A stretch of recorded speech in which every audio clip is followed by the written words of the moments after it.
ఎట్లాంటి బుక్లో ఏమైతే కేసెస్ ఉంటాయి అన్ని రకాలు ఇంతసేపు మనం డిస్కస్ చేసుకుంటాం. అన్ని బైపోలార్, స్కిజోఫ్రేనియా, సైకోసిస్, ఏడిహెచ్డి, ఆటిజం, దాని తర్వాత కన్వర్షన్ డిజార్డర్, దాని తర్వాత యాంగ్జైటీ, డిప్రెషన్, సివియర్ డిప్రెషన్, రకరకాలుగా అన్ని రకాలుగా అయిన జబ్బులు ఉంటాయి. ఇందాక మీరు అన్నారు కన్వర్షన్ డిజార్డర్.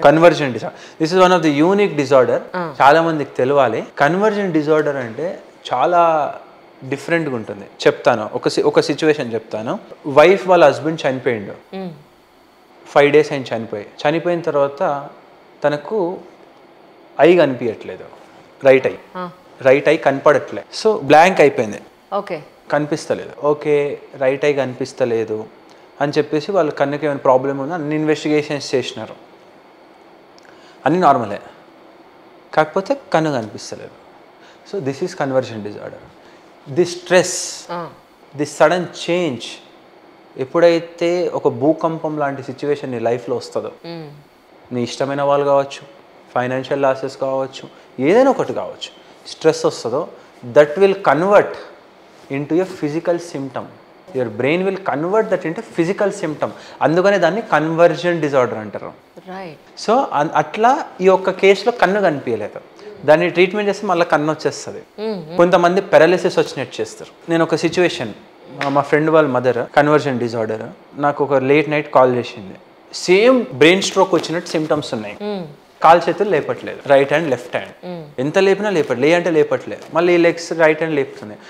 సో జనరల్గా బ్రెయిన్ స్ట్రోక్లో ఇట్లే ఉంటాయి సిమ్టమ్స్. నేను వెంటనే ఎవాల్యుయేషన్ చేయించినాం, ఎంఆర్ఐ తీపించినాం, అంతా నార్మల్గానే ఉంది. తర్వాత ఒక 3 days మెడిసిన్స్ ఇచ్చినాం, తర్వాత లేచింది కాదు. So that is conversion disorder. Your physical stress, your psychological stress will convert in to physical symptom. That is conversion disorder. అట్లా. సో చాలామందికి కన్వర్షన్ డిజార్డర్ అని తెలియదు. ఈ కన్వర్జన్ తెలియక ఎక్కడెక్కడికో పోవడం, ఎక్కడెక్కడికో ట్రీట్మెంట్స్ చేసుకోవడం, అల్టిమేట్గా అసలు దాని గురించి అయినా తగ్గకపోవడము, ఏంది అంత బాగానే ఉంది. అప్పుడు అందరు ఏమనుకుంటారు, బ్లాక్ మ్యాజిక్ అని, చేతబడని, ఎవరేమో వేసినారని, మంత్రం వేసినారని తిరుగుతూ ఉంటారు. That is not the thing.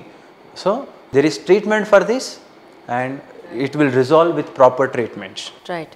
తర్వాత రియాక్టివ్ అటాచ్మెంట్ డిజార్డర్ అంటే ఏంటి? అటాచ్మెంట్, అసలు అటాచ్మెంట్ ఈ రోజుల్లో ప్రతిదీ అటాచ్మెంట్. మీకు భగవద్గీతలో ఒక లైన్ ఉంటుంది, when you attach to something you will detach from it. అంటే థింగ్ ఏంటంటే, ఏదైతే మనం వర్క్ చేస్తామో, దేనికోసమైతే మనం వర్క్ చేస్తామో, for example if you are working on something, if you are trying to build something, if you are studying for some examination, కష్టపడేది నీ చేతిలో ఉంటుంది, ప్రతిఫలం మన చేతిలో ఉండదు, ప్రతిఫలం ఆశించి కూడా మనం పనిచేయదు. సో చాలామంది ఈ రోజుల్లో ఈ యొక్క రిగ్రెట్నెస్ లైఫ్లో ఈ యొక్క ఇష్యూస్ రావడానికి అటాచ్మెంట్. నేను ఈరోజు ఐఏఎస్ ప్రిపేర్ అవుతున్నా, నేను ఐఏఎస్ కావాలి, ఐఏఎస్ కోసం నేను ఈ విధంగా నేను 100% ఉంటా, దాని తర్వాత నేను ఐఏఎస్ అయిన తర్వాత ఈ విధంగా ఉంటా, నేను నా 100% ఎఫర్ట్స్ నేను ఇస్తా, లేకుంటే ఇంకోటి చూసుకుందాం. We worked hard, results is in other hands. Correct. If it works out, we will go. కానీ చాలామంది అటాచ్మెంట్తో ఏమవుతారంటే, నాకు అదే దిక్కు, నాకు అది లేకుండా నాకు జీవితం లేదు, నా జీవితం ఎండ్ అయిపోతుంది, నా లైఫ్ బ్లంట్ అయిపోతుంది అని అటాచ్ అయ్యి చేస్తుంటారు. ఇట్లా రిలేషన్షిప్స్లో కానీ, ఫ్యామిలీ మ్యాటర్స్లో కానీ, అండ్ కెరియర్ విషయంలో కానీ, నాకు అది లేకుంటే నా లైఫే లేదు, వీళ్ళు లేకుంటే నా లైఫే లేదు. This is not the thing. You are attaching. When you really love a person, the things will be different. You need to give your best. The results are not in our hands. When you love for a business, when you want to build something, నీ 100% efforts నువ్వు ఇవ్వు. అంతేగాని నేను ఇవన్నీ చేసినా నాకు results రావాలి, రాకుంటే ఎట్లా అని చెప్పేసుకుంటే ultimately you will be in failure. So this is attachment. Attachment వల్ల ఏమవుతుంది, when things won't work in your way, you will again land up into depression, anxiety, addiction, ఇట్లాంటి వాటికి గురై మళ్ళీ నిన్ను నువ్వు కోల్పోతూ ఉంటావు. ట్రూ. యాక్చువల్లీ జనరల్గా ఫ్యామిలీస్లో విమెన్ మెంటల్ హెల్త్ని ఎవరు పట్టించుకోరండి. వాళ్ళకేవో ఇష్యూస్ ఉన్నా కూడా ఈవిడ ఇంతేలే ఇంట్లోనే ఉంటుందన్నది ఒక నెగ్లిజెన్సీ ఉంటుంది.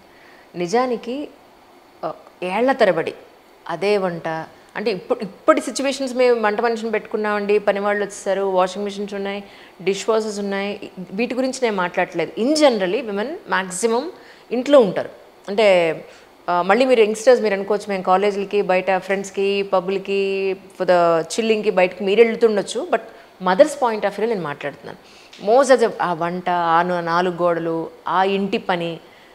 మగవాళ్ళకి ఏముంది, బయట ఆఫీస్లో పార్టీలు, బయట తిరగడానికి సరదాగా ఫ్రెండ్స్, లేదా ఏదైనా చిన్న కోపం వచ్చినా బయటకు వెళ్ళిపోతారు. ఇంట్లోనే ఉండి బాధపడరు, బయటకు వెళ్ళి బాధపడతారు. బట్ వీళ్ళకి ఈ బాధ వచ్చినా సంతోషం వచ్చినా ఎక్కడొచ్చినా ఇంట్లోనే ఉంటుంది.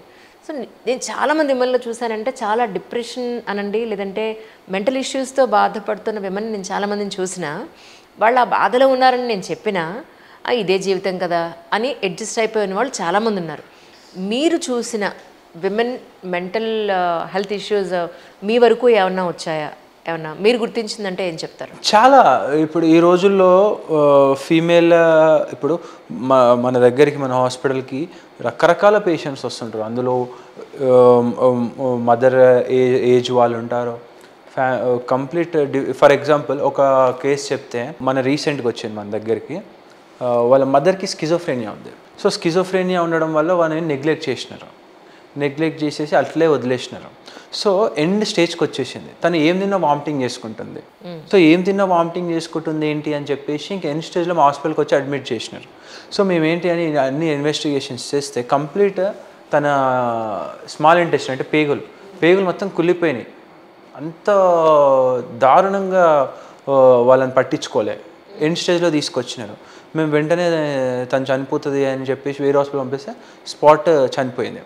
అంటే ఇక్కడ ఏంటంటే ఈ రోజుల్లో ఒక ఇష్యూ వచ్చినప్పుడు మదర్కి కానీ ఫాదర్కి కానీ as a person and as a kid and as a husband we need to look after the issue. దాన్ని నెగ్లెక్ట్ చేసుకుంటూ పోతే దాని అట్లే అది ఏ ఇష్యూ అయినా కావచ్చు, అది మెంటల్ హెల్త్ ఇష్యూ అయినా కావచ్చు, ఫిజికల్ హెల్త్ ఇష్యూ అయినా కావచ్చు. ఎప్పుడైతే మనం దాన్ని నెగ్లెక్ట్ చేసుకుంటూ పోతే అది అల్టిమేట్గా చాలా డ్రాస్టిక్ ఆన్సర్స్ అనేది ఇస్తుంది. సో నేనేమంటున్నానంటే anyone, mother or daughter or anyone who is deviating from there normal routine to something different, రోజు ఉండేదానికన్నా కొంచెం డిఫరెంట్గా ఉంటున్నారు, వాళ్ళ మీద కన్ను వేయండి. ఏం ఇష్యూ ఉంది, అసలు ఎందుకు ఈ ఇష్యూ వచ్చింది, ఆ ట్రిగరింగ్ పాయింట్ ఏంటి, వాటిని తెలుసుకొని అది మీరు మాట్లాడిన తర్వాత కూడా తగ్గనప్పుడు ఖచ్చితంగా అది ఒక డిజార్డర్ ఉండొచ్చు. వాటిని దగ్గరికి ప్రాపర్ డాక్టర్ దగ్గరికి వెళ్ళి ట్రీట్మెంట్ చేయించుకుంటే దానికి మంచి సొల్యూషన్ ఉంటుంది అండ్ అల్టిమేట్గా అందరూ ప్రాపర్గా ఉండొచ్చు. నిజంగా నార్సిస్టిక్ మెంటాలిటీ అంటే ఎలాంటి మెంటాలిటీని, బిహేవియర్స్ని మనం ఆ కేటగిరీలోకి పెట్టగలుగుతాం? నార్సిస్టిక్ మెంటాలిటీ అంటే సింపుల్ టర్మ్స్లో చెప్పాలంటే ఎవరిని కేర్ చేయకపోవడం, ఇతరుల ఫీలింగ్స్కి వాల్యూ ఇవ్వకపోవడం, తన సుపీరియర్ అనుకోవడం, ప్రతిదీ నాకే తెలుసు మీకు ఏమి తెలీదు అనుకోవడం, అండ్ ప్రతి దాంట్లో ఒక పాజిటివిటీని నాకు కావాలి అంటే ఎవ్రీవన్ షుడ్ ప్రైజ్ మీ, అందరూ నన్ను గొప్పగా అనాలి, అది అనకపోతే అగ్రెసివ్ స్పెల్స్ రావడము, అండ్ ప్రతి దాంట్లో highest self admiration, too much of ego, నేను చెప్పింది నడవాలి, నా ముందర ఎవరు కరెక్ట్ కాదు. సో ఇట్లాంటి kind of symptoms narcissistic personality కిందకి వస్తుంది. దీనికి కూడా మెడిసిన్ ఉంటుందండి? పర్సనాలిటీ డిజార్డర్స్కి మెడిసిన్స్ అనేవి అంత స్పెసిఫిక్గా ఉండవు, కానీ పర్సనాలిటీ డిజార్డర్స్కి థెరపీస్ అని ఉంటాయి. Cognitive behavioural therapies, personality development therapies అనేవి సెషన్స్ అనేవి ఉంటాయి. సో వీటితోని ఇంప్రూవ్మెంట్స్ వస్తాయి. సో ఈ ఇట్లాంటి పర్సనాలిటీస్ వల్ల వచ్చే ఈ యాంగర్ స్పెల్స్, ఇట్లాంటి పర్సనాలిటీ వల్ల వచ్చే ఈ సెకండరీ సిమ్టమ్స్కి వాటికి మెడిసిన్స్ ఉంటాయి. కానీ ఎంటైర్ పర్సనాలిటీని చేంజ్ చేయాలి, ఒక మనిషి యొక్క వ్యక్తిత్వాన్ని చేంజ్ చేయాలి అంటే అది చాలా ఎఫర్ట్స్ పెట్టాలి కదండి. సో ఇట్ నీడ్స్ తనకు ఫస్ట్ ఉండాలి, తనకు మారాలని, నేను ఇది చేయడం వల్ల ఇతరులు హర్ట్ అవుతున్నారు, ఇది చేయడం వల్ల ఇట్లా అవుతుంది అని తను సెల్ఫ్ రియలైజేషన్ అయి తను కంట్రోల్ చేసుకోవాలి. ఇన్ కేస్ అది కానప్పుడు ఒక డాక్టర్ యొక్క గైడెన్స్లో థెరపీస్ తీసుకుంటూ ఇట్లాంటి సిచ్యువేషన్ వచ్చినప్పుడు ఏం చేయాలి, ఇలా వచ్చినప్పుడు ఏం చేయాలి అని ఒక స్ట్రక్చరైజ్డ్ ప్రోగ్రామ్ కనుక తీసుకుంటే దానికి మనము పాజిటివ్ ఫ్యాక్టర్గా ట్రీట్మెంట్ అనేది తీసుకోవచ్చు. రైట్. ఈ ట్రామా అని అనేస్తారు, నిజమైన ట్రామా అంటే ఏంటో జనాలకు తెలియకుండానే చిన్న చిన్న వాటికే ట్రామా అంటారేమో అనిపిస్తుంటుంది. ఎస్. ట్రామా డిజార్డర్ అంటే ఎలా ఉంటుందండి? ట్రామా అంటే ఒక బాధ, నేను తట్టుకోలేనిది, దానివల్ల నాకు ఇంపాక్ట్ అవుతుంది. సో ఏదైతే వాళ్ళు తీసుకొని సిచ్యువేషన్ ఉంటుందో, ఏదైతే వాళ్ళు ఆ సిచ్యువేషన్ వల్ల నాకు ఒక లాస్ వస్తుంది, నేను అనుకున్నట్టు జరగనప్పుడు ఏదైతే అవుతుందో దాన్ని ట్రామా అనుకుంటారు చాలామంది. ఒక గాయం, మనసుకు తగిలిన గాయాన్ని ట్రామా అంటారు. సో అది అందరికీ ఒక విధంగా చెప్పలేం. కొంతమందికి మార్క్స్ రాకుంటే ట్రామా, కొంతమంది ఉద్యోగం రాకుంటే ట్రామా, కొంతమందికి నచ్చని వాళ్ళు లేకుంటే ట్రామా, కొంతమందికి బిజినెస్లో హై స్టేజ్లో ఉండి కూడా ఇంకా హై స్టేజ్కి వెళ్ళట్లేదనే ట్రామా. సో ట్రామా అనేది ప్రతి ఒక్కరికి is a part of life.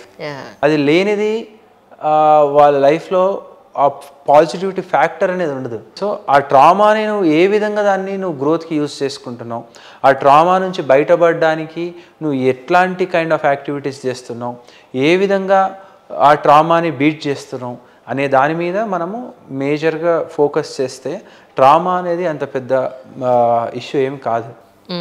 So ఇట్లాంటి చిన్న చిన్న వాటికి కూడా ట్రామా ఫేస్ చేయడం, ప్రతి దానివల్ల సెకండరీ సిమ్టమ్స్ డిప్రెషన్లోకి కానీ యాంగ్జైటీలోకి కానీ వెళ్ళడము, అవి వచ్చినప్పుడు ఇబ్బంది.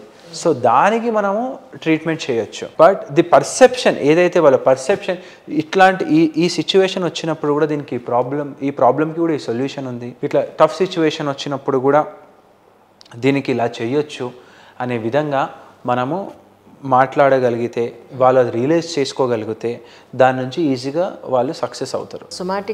సొమాటిక్ సిమ్టమ్ డిజార్డర్స్ అంటే ఏం లేదండి, వాళ్ళకి ఏంటంటే బాడీలో చేంజెస్ ఏమి ఉండవు. అంటే వాళ్ళకు లోపల ఏ ఇన్ఫెక్షన్ కానీ లోపల ఎట్లాంటి ప్రాబ్లం ఉండదు, ఎవ్రీథింగ్ ఈజ్ ఓకే.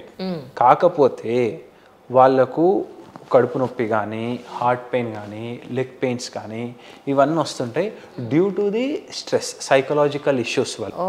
వాళ్ళ బ్రెయిన్ ఏం చేస్తుంది, వాళ్ళ బ్రెయిన్లో కొన్ని రీజియన్స్లో హైపర్ ఫైరింగ్ అవ్వడం వల్ల ఆ రీజియన్స్లో పెయిన్ రావడము, ఆ డిఫరెంట్ కైండ్స్ ఆఫ్ ఇల్నెస్ ఉండడము, ఈ విధంగా రావడం జరుగుతుంది. సో దీన్ని సొమాటోఫార్మ్ డిజార్డర్స్ అంటారు అనమాట. సో ఈ సొమాటోఫార్మ్ డిజార్డర్స్ వల్ల ఇన్బిల్ట్ బాడీలో ఎలాంటి ఇష్యూస్ ఉండవు, కాకపోతే మీకు ఇష్యూస్ ఉన్నట్టుగా అనిపిస్తాయి. దీన్ని సొమటైజేషన్ డిజార్డర్స్ అంటారు. దీనికి కూడా ట్రీట్మెంట్స్ అనేవి ఉంటాయి.